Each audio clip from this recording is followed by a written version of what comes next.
Hello students, स्वागत है आपका द फ्री एकेडमी में। और इससे पिछली वीडियो में हमने बात की थी मोलरता के बारे में, और अब हम बात करने वाले हैं मोललता के बारे में। मोलरता में हमने पढ़ा कि विलय के मोलों की संख्या 1 लीटर में, और मोललता में हम पढ़ेंगे विलय के मोलों की संख्या 1 किलोग्राम विलायक में। आपको यहाँ पर ये ध्यान रखना है कि ये जो विलय के मोलों की संख्या होगी वो 1 किलोग्राम विलायक में होगी, ना कि विलयन में।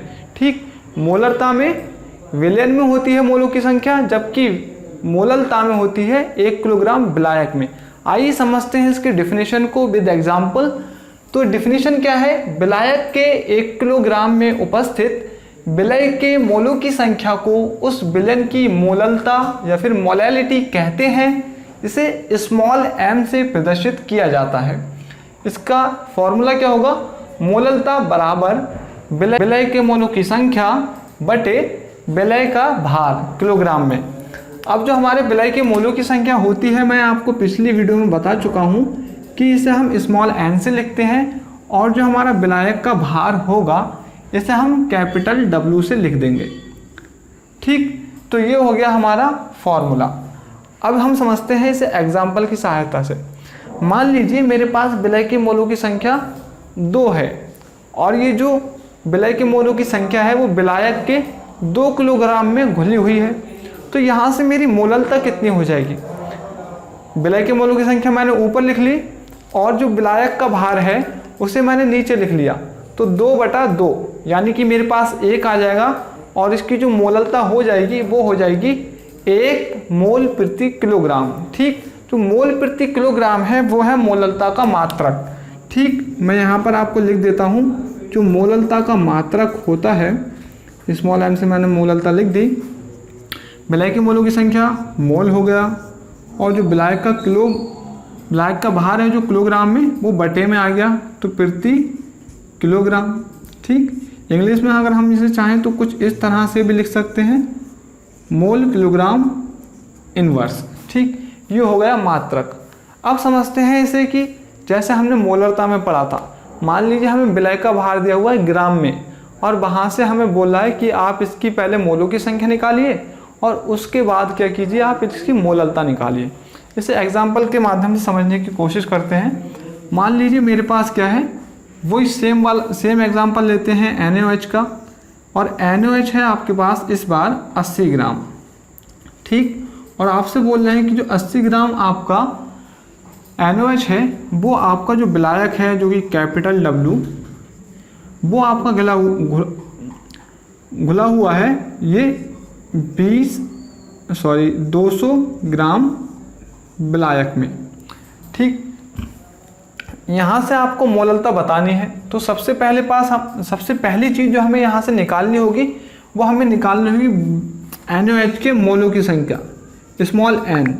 और स्मॉल n हम कैसे निकालेंगे कि हम इसका भार ले लेंगे, जिससे हम स्मॉल w से लिख सकते हैं कि NaOH का भार कितना है हमारे पास और इसका अणुभार कितना है, जिससे कि हम स्मॉल m से लिख सकते हैं यहाँ पर, या फिर m डैश मान लेते हैं, क्योंकि हमारा जो मोललता है वो स्मॉल m से है, तो हम यहाँ पर NaOH का जो अणुभार है उसे m डैश से मान लेते हैं। ठीक, अब हमारे पास यहाँ से जो इसका भार है वो 80 ग्राम आ गया, और हमने पिछली वीडियो में निकाला था इसका जो अणुभार होगा वो होगा हमारा 40, और यहाँ से हमारे पास 40 दूनी 80, तो हमारे पास यहाँ पर आ गए इसके 2 मोल, अर्थात 80 ग्राम NaOH में जो मोल होते हैं वो 2 मोल होते हैं।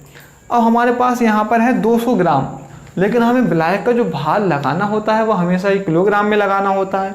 अब हम 200 ग्राम को जब किलोग्राम में बदलेंगे, जैसे कि हमने ml को लीटर में बदला था, ठीक, तो हमारा 1000 ग्राम होता है 1 किलोग्राम में, अर्थात जब हम 200 ग्राम को बदलेंगे किलोग्राम में तो हम 200 को भाग दे देंगे 1000 से, तो हमारे पास किलोग्राम में उसकी राशि आ जाएगी।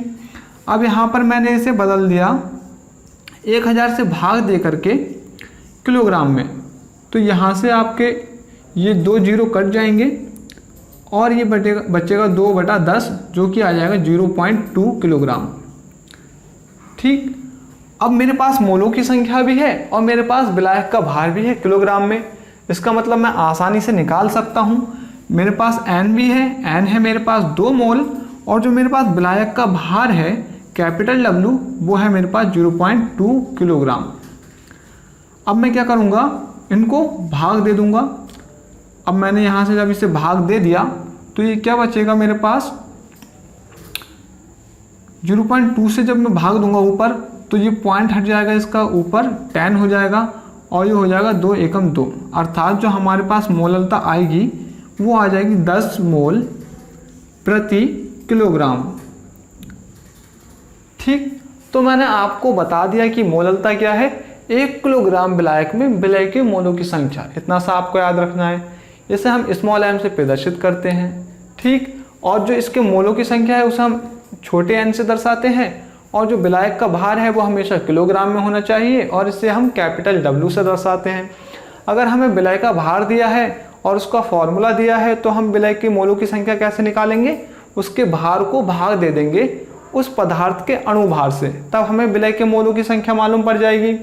और हमें अगर विलायक का भार ग्राम में दिया हुआ है, क्योंकि अब हमें विलायक का जो भार होता है हमेशा ही किलोग्राम में लगाना होता है, और किलोग्राम में जब भी लगाएंगे तो हम क्या करेंगे, विलायक के जो ग्राम में भार था उसे 1000 से भाग दे देंगे और यहाँ से हमारे पास किलोग्राम में भार आ जाएगा, और मोलों की संख्या को भाग दे देंगे जो हमारा किलोग्राम में भार आया, और हमें मालूम पड़ जाएगी कि हमारे विलयन की मोललता क्या है।